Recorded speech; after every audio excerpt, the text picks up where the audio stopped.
തൃശൂരിലെ പുത്തൂർ സുവോളജിക്കൽ പാർക്കിൽ മാനുകൾ കൂട്ടത്തോടെ ചത്തത് തെരുവുനായ ആക്രമണത്തിലെന്ന് സ്ഥിരീകരിച്ചു.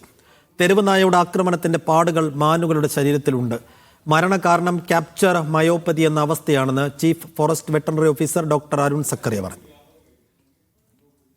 തിങ്കളാഴ്ച രാത്രിയോടെയാണ് സുവോളജിക്കൽ പാർക്കിൽ തെരുവുനായ ആക്രമണത്തിൽ 10 മാനുകളെ ചത്ത നിലയിൽ കണ്ടെത്തിയത്. അരുൺ സക്കറിയുടെ നേതൃത്വത്തിലുള്ള സംഘം പുത്തൂരിലെത്തി മാനുകളുടെ പോസ്റ്റ്മോർട്ടം നടത്തിയിരുന്നു. ഇതിന് പിന്നാലെയാണ് പ്രതികരണം. ക്യാപ്ചർ മയോപ്പതി എന്ന അവസ്ഥയാണ് മരണകാരണം. മൃഗങ്ങളെ പിടികൂടുമ്പോഴും സ്ഥലം മാറ്റുമ്പോഴും മൃഗങ്ങൾക്കുണ്ടാകുന്ന പരിഭ്രാന്തിയാണ് ക്യാപ്ചർ മയോപ്പതി. ജീവൻ അപകടപ്പെടുത്തുന്ന അവസ്ഥയാണിത്. ഇത്തരത്തിൽ തെരുവുനായ്ക്കൾ ആക്രമിക്കാൻ വന്നപ്പോൾ ഭയം കൊണ്ടോടിയ മാനുകൾക്കുണ്ടായ പരിഭ്രാന്തിയാണ് മരണകാരണമെന്ന് അരുൺ സക്കറിയ പറഞ്ഞു. പോസ്റ്റ്മോർട്ടം ചെയ്തപ്പോൾ നമ്മൾ കണ്ടെത്തിയെന്ന് പറഞ്ഞു കഴിഞ്ഞാൽ ഈ പട്ടി കയറിയിട്ട് ഇത് ആനിമൽ പേടിച്ചിട്ട് അതിന്റെ ഒരു അക്യൂട്ട് ഷോക്കിന്റെ മുകളിലാണ് ഡെത്ത് ഉണ്ടായത്. ക്യാപ്ചർ മയോപ്പതി എന്ന് പറയും.